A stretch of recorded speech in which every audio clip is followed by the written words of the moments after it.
और बच्चों कैसे हो? मुझे पूरी उम्मीद है कि आप एरर पे क्वेश्चंस कर रहे होंगे, प्रैक्टिस कर रहे होंगे और समझ में आ रहा होगा। कुछ प्रॉब्लम्स की प्रैक्टिस किया होगा, आपसे प्रॉब्लम्स बन रही होंगी, इसलिए अभी तक आपने कोई डाउट वगैरह कुछ भेजा नहीं, पूछा नहीं। बहरहाल आज हम लोग आगे उसी एरर पे ही क्वेश्चंस और आगे थोड़ा सा बढ़ाने की कोशिश करते हैं और क्वेश्चंस लेंगे, कोशिश करेंगे थोड़ा पहले से लेवल अप करके, लेकिन स्टार्टिंग में थोड़ा slow.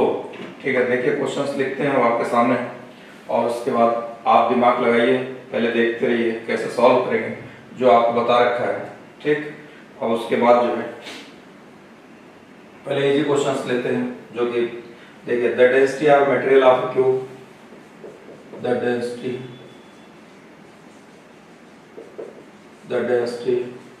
of a material of a cube, the density of material of a cube in a shape of cube is determined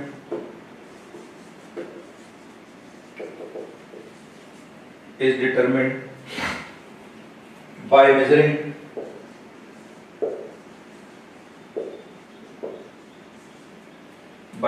three sides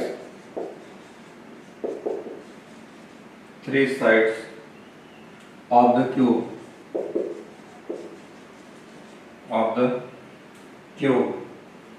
and its mass, measuring the three sides of the cube and its mass. If the relative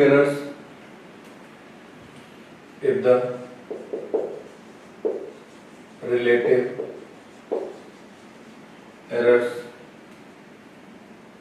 in measuring the mass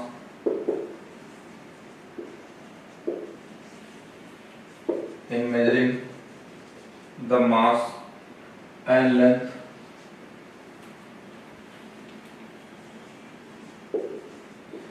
are respectively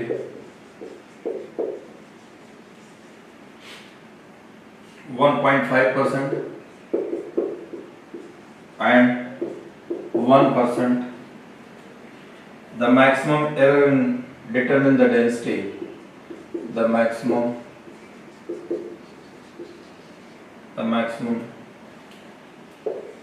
error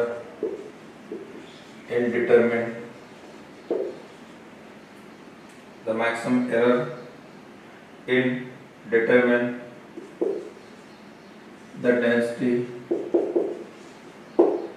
is पहला 6% option दे रखा है, second 2.5%, 3.5%, D दे रखा है 4.5%। ये given है। तो देखिए हम लोग क्या काम करते हैं, कह रहा density of material of a cube is determined. तो डेंसिटी इक्वल टू क्या होता है, mass upon volume is determined by measuring three sides of the cube. अब क्यूब की क्या होती है, तीन साइडें होती हैं क्यूब की, जो है ये ऐसे रहता है क्यूब, और यहाँ पर डी इक्वल टू कितना हो जाएगा, मास अपॉन वॉल्यूम हो जाएगा ये cube. If the relative errors in measuring the mass and length, mass ये हो जाएगा और ये इसकी साइड ए है जो कि लेंथ बराबर हो जाएगा ये। तो हम इसको क्या लिखेंगे, फार्मूला आ गया। तो डेंसिटी टर्म क्या लिखा जाएगा, delta D upon D into 100 बराबर लिखा जाएगा delta M upon M into 100 plus 3 into delta A upon A into 100। Length दिया हुआ, चाहे आप लेंथ को भी लिख सकते हैं, लेंथ के टर्म में रख लीजिए। हमें ये कैलकुलेट करना है, delta M upon M into 100 दे रखा है, मास का दे रखा है, mass and length are 1.5%, mass को 1.5% दे रखा है, लेंथ कितना दे रखा है 1% दे रखा है, तो 1 ये इतना आ जाएगा इसकी जगह, तो 3 और ये 4.5%। अब देखिए ये प्रॉब्लम आईआईटी की आई हुई प्रॉब्लम है, ये प्रॉब्लम जो है ये आईआईटी की आई हुई प्रॉब्लम है। तो देखिए आप कितने आसानी से निकल गए। अगर आपको कॉन्सेप्ट पता है, अभी नीट में भी आ सकती है, जेईई में भी आ सकती है, ऐसा कोई जरूरी नहीं है कि हमें देख के आइटम सारी प्रॉब्लम टफ ही आते हैं, कॉन्सेप्चुअल आते हैं। अगर कॉन्सेप्ट क्लियर है, एक दो लाइन भी होने वाली भी होती है, तो यहाँ पे आएगा ये आपका ऑप्शन, ये डी वाला करेक्ट हो गया और ज़्यादा टाइम भी नहीं लगा। ये तो आप प्रैक्टिस करोगे तो आपके तो और स्पीड से होगी, जितना आप प्रैक्टिस करोगे बार बार उतनी स्पीड बढ़ेगी। तो ये आपको फार्मूला बताया था, फार्मूला मिल गया डिवीजन का, डेल्टा एम अपान एम प्लस 3 इंटू डेल्टा ए अपान एम, इसमें माइनस आते ही नहीं। ये हो गया एक प्रॉब्लम, मैंने आपको ये बता दिया। ठीक, नेक्स्ट प्रॉब्लम देखते हैं।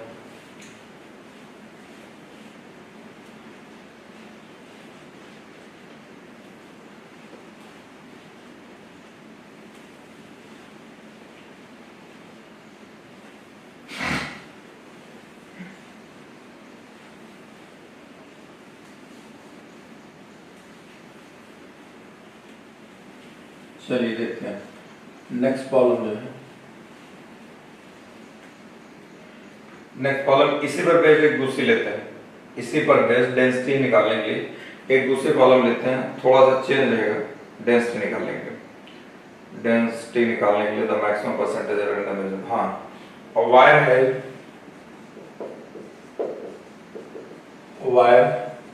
है अ मास, वायर है जो मास, ये दे रखा है 0.3 प्लस माइनस 0.003 ग्राम, कॉमा रेडियस दे रखा है 0.5 प्लस माइनस 0.005, इतना mm में दे रखा है। ये किसमें दे रखा है? mm में। And length 6 plus 0.06 centimetre. The maximum percentage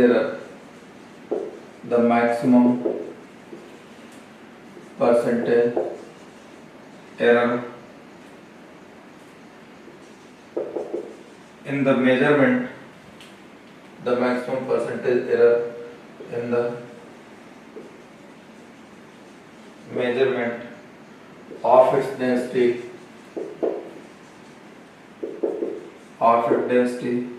is, और देखिए यहाँ पर दे रखा है पहला 1 सेकेंड, 2 थर्ड, 3, ये कितना दे रखा है? 4 दे रखा है। ठीक, अब इसमें अपने को निकालना पड़ेगा कौन सा मैक्सिमम। इसमें डेंसिटी करा, अभी यहाँ क्यूब नहीं, इससे पहले क्या बोला था? क्यूब। अब क्या बोल रहा है? वायर तो ऐसे होता है जैसे ये सिलिंड्रिकल मान लेंगे। कैसा होगा ये? जैसे वायर, अभी थोड़ा मोटा दिख रहा है, पतला कर दिए।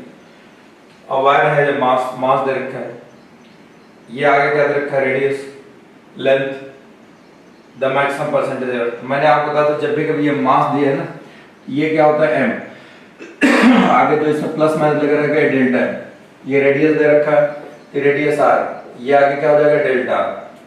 ये क्या दे रखा है? लेंथ, ये हो जाएगा l, और ये क्या हो जाएगा? Delta l। ये बात समझ में आ गई? अब क्या रहा? डेंसिटी बताना है, तो डेंसिटी इक्वल टू क्या हो जाएगा? Mass upon volume. Wire cylindrical होगा, सिलेंडर का वॉल्यूम कितना होता है? पाई r स्क्वायर, l के बराबर होता है पाई r स्क्वायर h। ये d आ गया, ये फार्मूला आ गया। अब इसको परसेंटेज के फॉर्म में लिखिए, डेल्टा d अपान d इंटू 100, ये इक्वल टू हो जाएगा डेल्टा m अपान m इंटू 100 प्लस ये हो जाएगा, यहाँ पर आ जाएगा ये r स्क्वायर ना, 2 इधर आ जाएगा, डेल्टा r अपान r इंटू 100 प्लस यहाँ पर जाएगा डेल्टा l अपान l इंटू 100। ये आ गया। डेल्टा m कितना दे रखा है?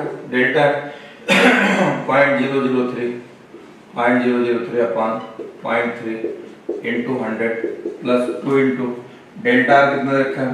0.005 डिवाइडेड बाई 0.5। ये सब mm में है, ये mm कोई फर्क नहीं पड़ा, यूनिट कैंसिल हो जाएगा, इंटू 100 प्लस डेल्टा एल, ये cm में है, कोई फर्क पड़ने नहीं पड़ेगा, 0.06 डिवाइडेड बाई 6, ठीक, इंटू 100। ये इतना है। इनको सिंप्लीफाई कर लीजिए, इनको सिंप्लीफाई करेंगे, 100 से मल्टीप्लाई करेंगे, 2 जीरो खत्म हो जाएगा, 0.3 कैंसिल हो जाएगा, ये आ जाएगा 1 प्लस ये हो जाएगा 100 से मल्टीप्लाई करेंगे, यहाँ पॉइंट आ जाएगा, फिर ये पॉइंट कैंसिल हो जाएगा, ये आ जाएगा 1, फिर यहाँ पे कितना आ जाएगा, ये 100 से मल्टीप्लाई कर देंगे, ये दोनों पॉइंट खत्म हो जाएगा 6/6, ये भी कितना आ जाएगा 1। ठीक, तो 1 कितना हो जाएगा, ये ऐड कर देंगे 3% निकल के आएगा 3%। देखिए ये भी IIT की है प्रॉब्लम। अब मैंने तो कहा था लेवल अप करके, लेवल अप नहीं हुआ है, कॉन्सेप्ट वही। प्रॉब्लम्स मैंने आपको आई हुई उधर की करा दिया है, ये IIT 2004 की आई हुई प्रॉब्लम। ठीक है, बहरहाल देखिए ये प्रॉब्लम्स ये एक लाइन में होने वाली है, ये जे भी आ सकती है, नेट में भी आ सकती है, कहीं भी आ सकती है। ठीक, अब उसके बाद जो है यहाँ पर नेक्स्ट प्रॉब्लम लेते हैं। अब थोड़ा सा देखते हैं, ठीक, डिफरेंट टाइप की लेते हैं।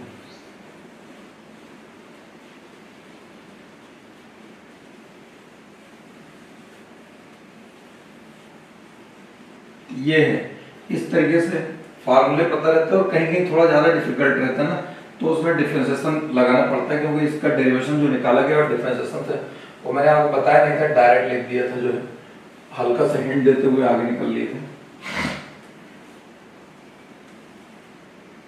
चलिए देखिए नेक्स्ट प्रॉब्लम लिखते हैं।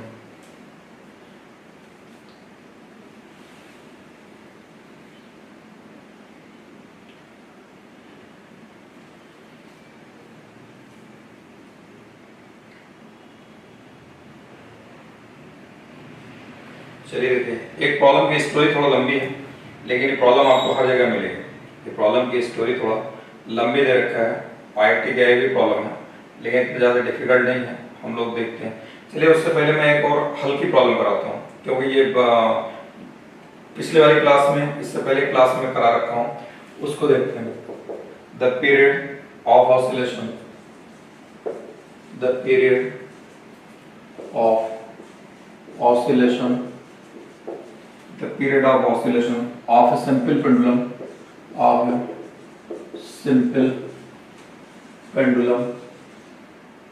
is t equal to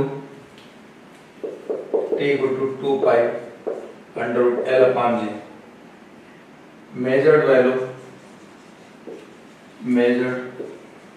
value of L is 20 centimeter,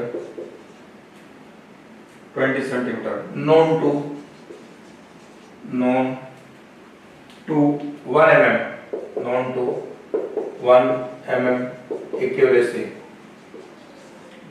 mm accuracy, and time for 100 oscillation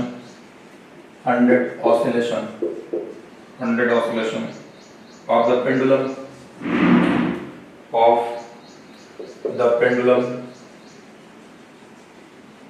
the pendulum is found to be 90 seconds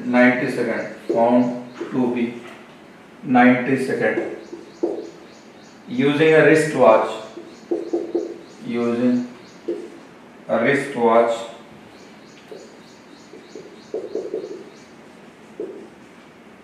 of 1 second resolution. The accuracy in the determinants of the accuracy in the determination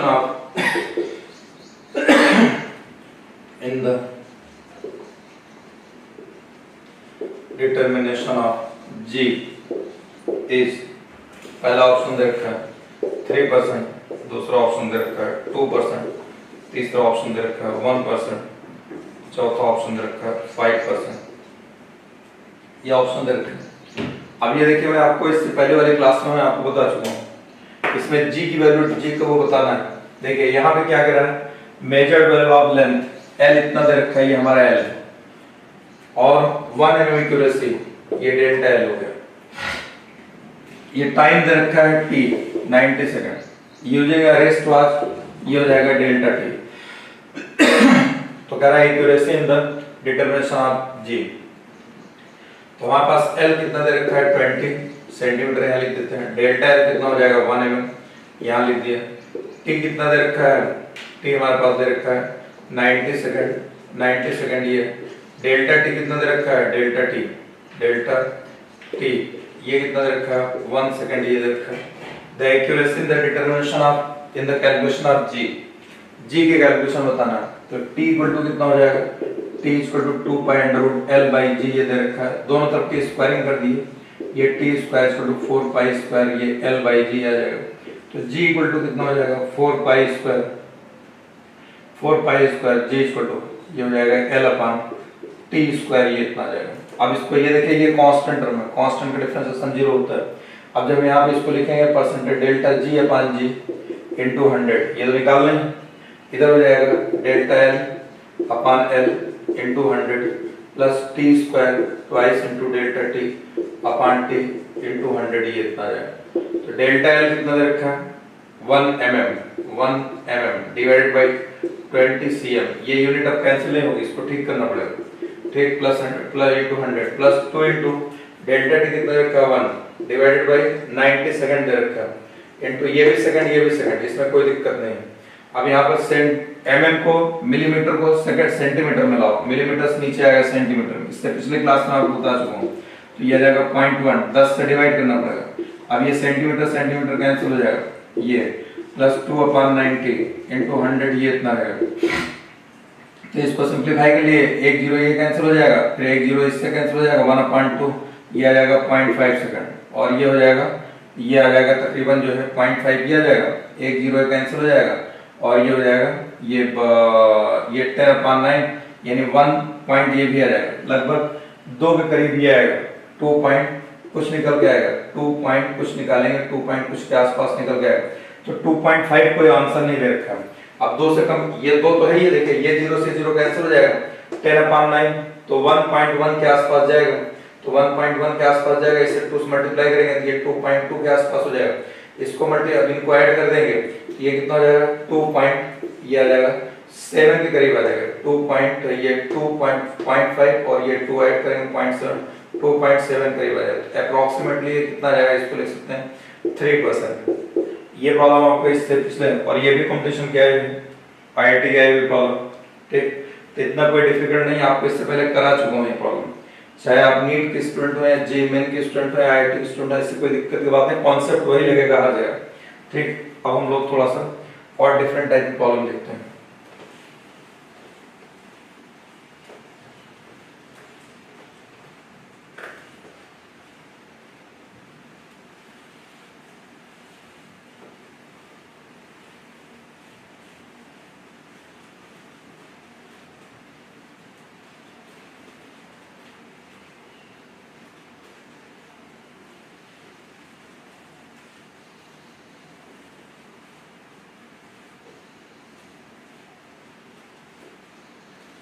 चलिए देखिए अब next type problem, थोड़ा story लंबी है, इसकी story लिखने में जो है ज़्यादा, ये सब डीपी में भी जाएंगे, आपके पास प्रॉब्लम है शीट में, किसी न किसी बुक में आपको हर जगह मिलेगी, प्रॉब्लम थोड़ा लंबी है। A person measures the depth of a well, the depth of a well by measuring the time, by measuring the time interval, by measuring the time interval between dropping a stone and receiving the sound of impact, receiving the sound of impact, receiving the sound of impact with the bottom of the well, with the bottom of the well. ठीक, the error in his measurement of time, the error in measurement of time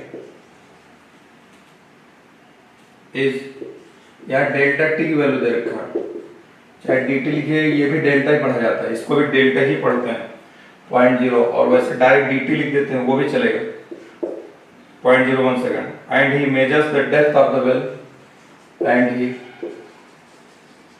measures the depth of the well to be measure the depth of the well to be L equal to 20 meter. Take the acceleration due to gravity. G की value दे रखा है 10 metre per second square, and velocity of sound दे रखा है, velocity of sound ये given है 300 metre per second. The fractional change in the fractional error in the measurement of the fractional error in the measurement of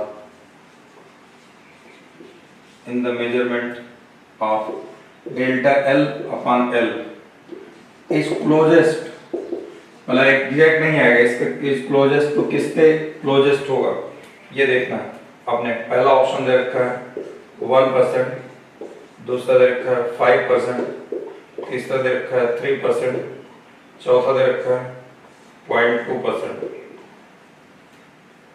ये चीज ये अपने को कैलकुलेट करना है कितना आएगा इसका.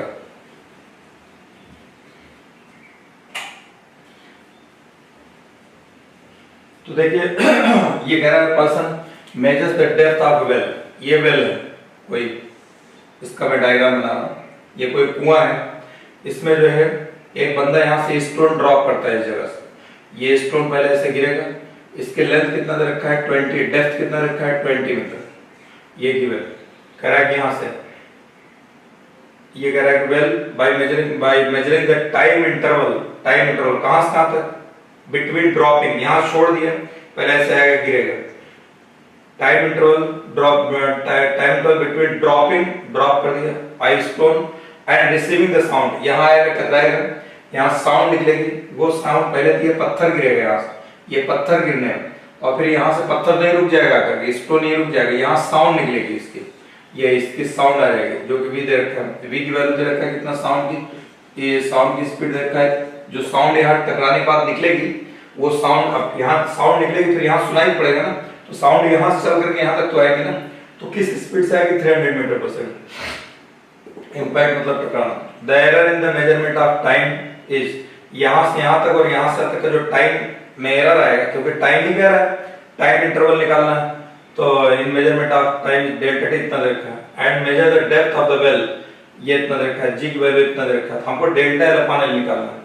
तो देखिए आप पहले अगर यहाँ से देखा जाए इसको यहाँ से यहाँ तक गिरने में कितना टाइम लगेगा, गिरने में अगर टाइम देखा जाए इसको यहाँ ड्रॉप कर दिया गया, ये h हाइट है, h डेप्थ है, h इक्वल टू कितना हो जाएगा half g into T square. तो ये कितना हो जाएगा गिरने का टाइम 2h अपॉन g, ये गिरने में टाइम लगेगा.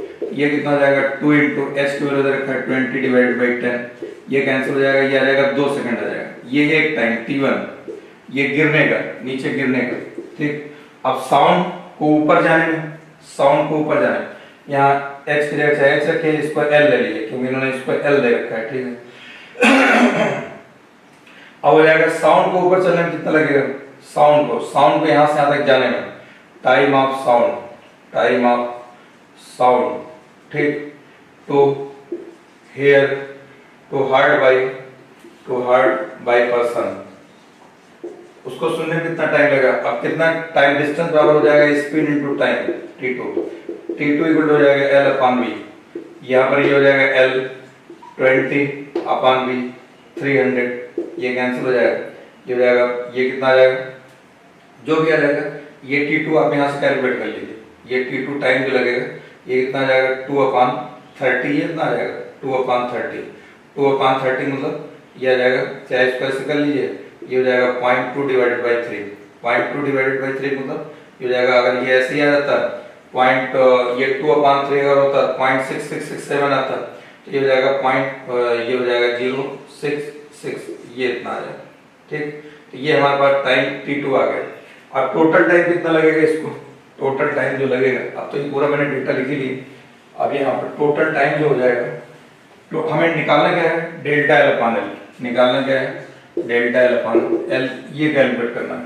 और टाइम हमने कैलकुलेट करिए गिरने का टाइम कुएं के अंदर, और गिर करके साउंड को, देखिए पत्थर पहले गिरेगा, ये पत्थर गिरने का टाइम है स्टोन के, और ये वाला टाइम निकालना है, ये पत्थर का टाइम नहीं है, ये वहां जाकर जब इम्पैक्ट होगा, टकराएगा, टकराने के बाद जो साउंड क्रिएट होगी वो साउंड यहाँ तक वेल के यहाँ पर पर्सन तक पहुंचने में जो टाइम लगेगा, तो साउंड की स्पीड दे रखा है और डेप्थ इतना है, तो इतना डिस्टेंस कवर करेगा साउंड, ये टाइम साउंड का।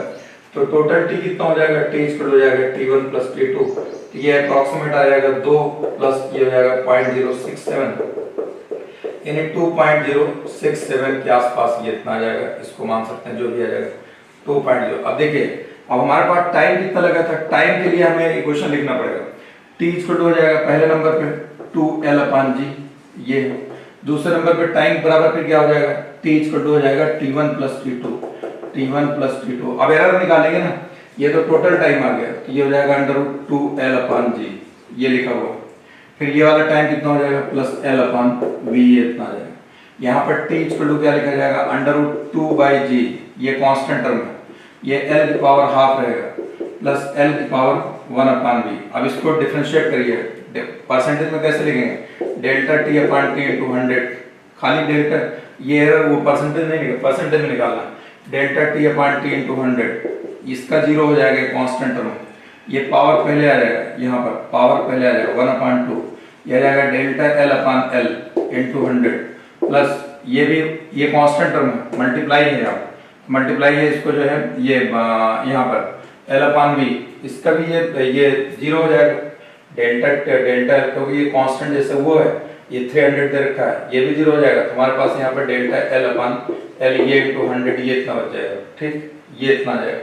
अब हमको डेल्टा t/t, डेल्टा हमने क्या निकाला है, हमने t कैलकुलेट कर रखा है, हमने t कैलकुलेट कर रखा और डेल्टा t शायद गिवन था, डेल्टा t अपने गिवन था, मैंने लिखा नहीं जो उसको, इसको रब कर दिया, डेल्टा t गिवन था, डेल्टा t अपने दे रखा है, हाँ डेल्टा t अपने दे रखा है, यहाँ पर डेल्टा t ये दे रखा है कितना, 0.01 सेकंड, ये इतना दे रखा है, ये तो हमने t कैलकुलेट किया है ना, ये चाहे स्मॉल t लिखे कैपिटल t लिखे, जो भी हमने यहाँ लिख रखा है यहाँ पर, ठीक है, डेल्टा t/t।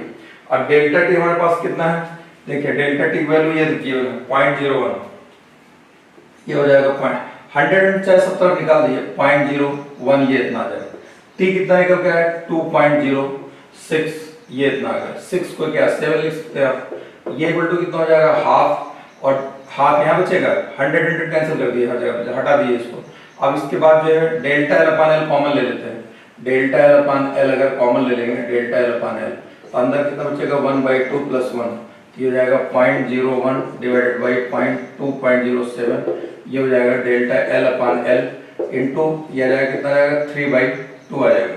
अब 3/2 को ऊपर ले चलें यहाँ पर, बल्कि इसको हम 3/2 को ऐसे रहने दिए होते यहाँ पर, ये तो आगे चलकर चलिए फिर अब यहाँ पे इनको सिंप्लीफाई करना है, हमको डेल्टा L/L चाहिए, ये डेल्टा L, ये 2 यहाँ आ जाएगा, ये हो जाएगा 2 × 0.01 डिवाइडेड बाई ये हो जाएगा 3 × 2.07, और ये इक्वल हो जाएगा डेल्टा L/L, ये आ गया। अब इनको सिंप्लीफाई कर लीजिए, ये 2 डेसिमल यहाँ से कैंसिल हो जाएगा, ठीक है, 2 डेसिमल ये कैंसिल हो जाएगा, और इनको सिंप्लीफाई करके फिर परसेंटेज निकालने के लिए 100 से मल्टीप्लाई कर दीजिए, डेल्टा L/L × 100 जो है, इसको 100 से मल्टीप्लाई करना पड़ेगा तभी परसेंटेज में आएगा, तो डेल्टा L/L × 100 ये इक्वल हो जाएगा, ये कैंसिल हो जाएगा, ये आ जाएगा 2/, इसको भी हो जाएगा 3, अब ये 3 इसको × 100 डिवाइडेड बाई ये जितना आ जाएगा, इनको मल्टीप्लाई कर लिए, ये हो जाएगा 21, और 3 × 6 ये आ जाएगा 200, इनको मल्टीप्लाई करके देखिए तो ये अप्रॉक्सीमेट सॉल्व करेंगे, सॉल्व करने के बाद जो आंसर निकल के आएगा ये 0.2%, तो ये हो जाएगा 6, ये 200 हो जाएगा, और 200 6 3 18 6 2 0.2 ही आ रहा होगा आंसर। इसका आंसर कितना आएगा देखते हैं इसमें, क्योंकि जो सॉल्व करने दिख रहा है वो सॉल्व करने पे जो है ये अपने को 0.2% जो है ये आना चाहिए।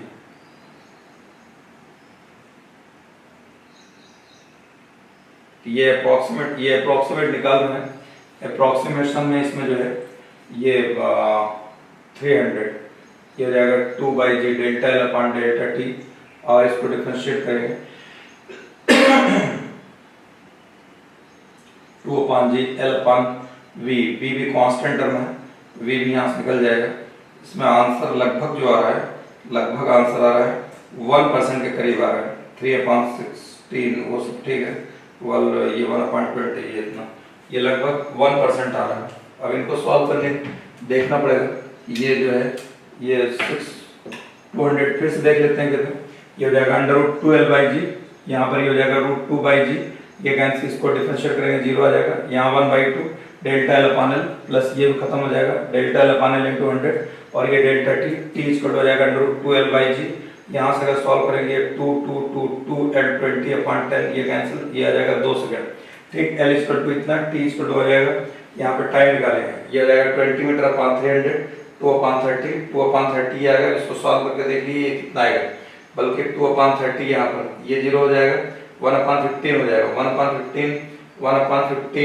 1/15 मतलब हो जाएगा 15 6 90, चलिए जितना भी आ जाएगा ये 0.06 करीब करीब ये इतना रहा, दोनों टाइम मैंने ऐड कर लिया, 2.067 करीब ये हो जाएगा, ये करेक्ट है ना इतना, ये हो जाएगा 2/, ये हो जाएगा 1/15 में 1 में पॉइंट बढ़ाएंगे 10 होगा, और फिर इसके बाद जो है फिर 0.06, हाँ करेक्ट है ये हो गया इतना, ये सॉल्व कर लिए t1 प्लस t2, और ये t टोटल टाइम कितना हो जाएगा, टोटल टाइम t ये वाला टाइम प्लस ये वाला टाइम, इससे t निकल के आ गया, अब ये t आ गया, अब हमको एक्सप्रेशन लिखना पड़ेगा, एक्सप्रेशन ये टोटल टाइम दोनों ऐड कर दिए, t आ गया, अब हम टोटल टाइम के लिए किसको डिफरेंशिएट करेंगे, रिजल्ट लिखने के लिए, ये वाला टाइम तो ड्रॉपिंग से रिसीविंग तक देखना है, t1 प्लस t2, इसका एक्सप्रेशन ये आ जाएगा, अब इसको अगर डिफरेंशिएट करेंगे डेल्टा टी अपॉन टी, ये कांस्टेंट टर्म है बाहर निकल जाएगा, l की पावर 1/2 तो 1/2 पहले आ जाएगा, 1/2 डेल्टा एल अपॉन एल ये हो जाएगा, पावर पहले आ जाता है, यहाँ पर ये 1/v ये कैंसिल हो जाएगा, डेल्टा एल अपॉन एल ये इतना आ जाएगा, यहाँ पर इसको कॉमन ले लेंगे, 100 मान लेते हुए कैंसिल कर देते हैं, तो डेल्टा एल अपॉन एल ये अगर कॉमन ले 1/2 प्लस 1 ये आ जाएगा 3/2 ये आ जाएगा, वहां लिखा जाएगा 0.01 दे रखा है डेल्टा टी,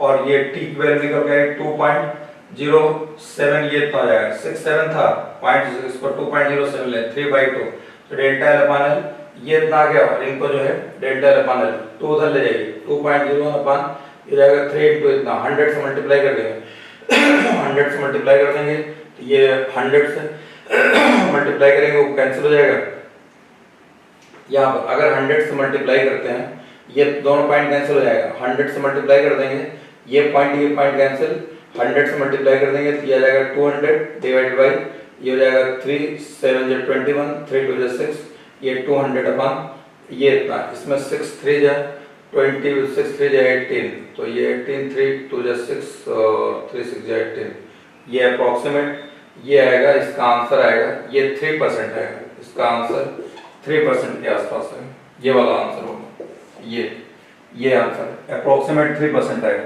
अप्रोक्सीमेट इसका आंसर 3%, 1% नहीं होगा, इसका आंसर 3% निकल गया, पूरा सॉल्व करने के लिए पूरा निकल कर क्या रहा है 3% निकल के आ रहा है, तो इसका आंसर कितना रहेगा, ये 3% होगा। तो फिर से इस प्रॉब्लम को समझ लीजिए, इस प्रॉब्लम में देखिए क्या रहा है, उसने बोला है कि टाइम जो चाहिए ड्रॉपिंग से लेकर के रिसीविंग तक, स्टोन ड्रॉपिंग साउंड रिसीविंग, ये वेल कुआं इसको ड्रॉप किया, ड्रॉप करेंगे तो ऐसे गिरेगा, ये वाला टाइम पहले काउंट करो कितना गिरना है 20 meter, L equal to half g t square t equal to √12/g, यहाँ से निकाल लिया 2 सेकंड लगेगा, फिर यहाँ साउंड क्रिएट होगी, साउंड ऊपर आएगी, अब साउंड जो चलेगी साउंड की स्पीड से, तो साउंड की स्पीड दे रखा है, यहाँ से निकाल लिया, पहुंचने में कितना टाइम लगेगा L अपॉन v 20 मीटर है, 300 मीटर पर सेकंड की स्पीड से, ये इतना आ गया, डेल्टा L अपॉन L निकालना है, डेल्टा t इतना देखा, ये टाइम और ये टाइम दोनों ऐड कर दिया, तो हमको टोटल टाइम पता चल गया t आ गया, डेल्टा t हमको अलग से दिया हुआ। अब टाइम का एक्सप्रेशन लिखते हैं, क्योंकि टाइम में जो डेल्टा एल अपॉन एल निकालना है वो उसी में से निकालना है जो ड्रॉपिंग और रिसीविंग साउंड में, ये इनका दोनों के एक्सप्रेशन के फॉर्म में लिखेंगे, ऐसे आ जाएगा। तो अब इसको डिफरेंशिएट करेंगे, तो अब ये पहले √2/g अलग कर दिया, ये l की पावर क्या है, l की पावर यहाँ पर अंडर रूट लगा तो l की पावर हाफ, ये अब इसको कैसे एरर के फॉर्म में लिखते हैं, इसको लिखा जाएगा डेल्टा t अपॉन t, ये कांस्टेंट 0, इसका हो जाएगा half into delta L upon L, ठीक है, हाफ इधर आ जाएगा डेल्टा एल अपान एल, इसमें भी खत्म हो जाएगा, ये delta L upon L, delta L upon L हमको निकालना है, डेल्टा एल अपान एल हमने कॉमन ले लिया, 100 कैंसिल हो गया, इधर बचेगा डेल्टा टी अपान टी, इधर क्या बचेगा, इधर बच जाएगा हमारे पास, वो हमने डायरेक्ट वैल्यू रख दिया, इधर बचेगा डेल्टा टी अपान टी, ये हो जाएगा डेल्टा एल अपान एल हमने कॉमन ले लिया, ये हो जाएगा 1/2 प्लस 1, ये इतना आ जाएगा। अब डेल्टा टी अपान टी की जगह डेल्टा टी की जगह 0.01 ये रख दिया, 2.07 ये टाइम निकल के आया इधर वाला, ये रख दिया, डेल्टा एल अपान निकालना है 3/2, सॉल्व कर लिए 3% आएगा आंसर।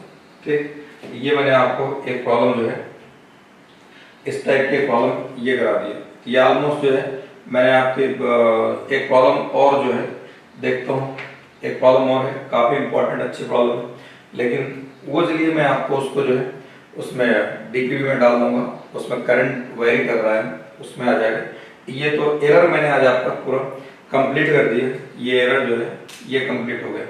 अब एरर की प्रॉब्लम्स काफ़ी इंपॉर्टेंट है, आप करिए, कुछ डीपीवी शीट में मिलेंगी, कुछ टेस्ट में भी आपको नई नई प्रॉब्लम मिलेंगी, हर जगह आप प्रॉब्लम जहाँ से भी आप नई प्रॉब्लम पाए उसको अपना एक जो भी नोट्स होगा, जो भी नई चीज़ें जो भी मिलते जाए, जो भी चैप्टर खत्म हो जाए उसमें 1-2 पेज लास्ट में छोड़िए, अगर कुछ भी नया कॉन्सेप्ट मिल जाए, नई चीज़ मिल जाए तो उसमें ले जाकर के ऐड कर दीजिए उतना जगह। जब भी चैप्टर खत्म हो जाए आपके नोटबुक का, चैप्टर खत्म हो तो नोटबुक में लास्ट में 1 या 2 पेज छोड़ करके तब आगे लिखा करिए, क्योंकि जैसे जैसे आप टेस्ट देंगे, प्रॉब्लम सॉल्व करेंगे तो कॉन्सेप्ट वही इतनी है, लेकिन आपको सीखने के लिए उसमें कुछ ना कुछ चीजें मिलेंगी, उसको ऐड करना होगा, तो उसको ला करके वहां जब भी कोई नई चीज मिले तो चैप्टर तो खत्म हो गया, उसमें ले जा करके एंड में लिख दीजिए, जिससे कि आप जब भी आगे कभी रिवाइज करेंगे तो रिवीजन में आपको आसानी रहेगी। ठीक, अब इसके बाद हम लोग नेक्स्ट क्लास में इंस्ट्रूमेंट डिस्कशन करेंगे।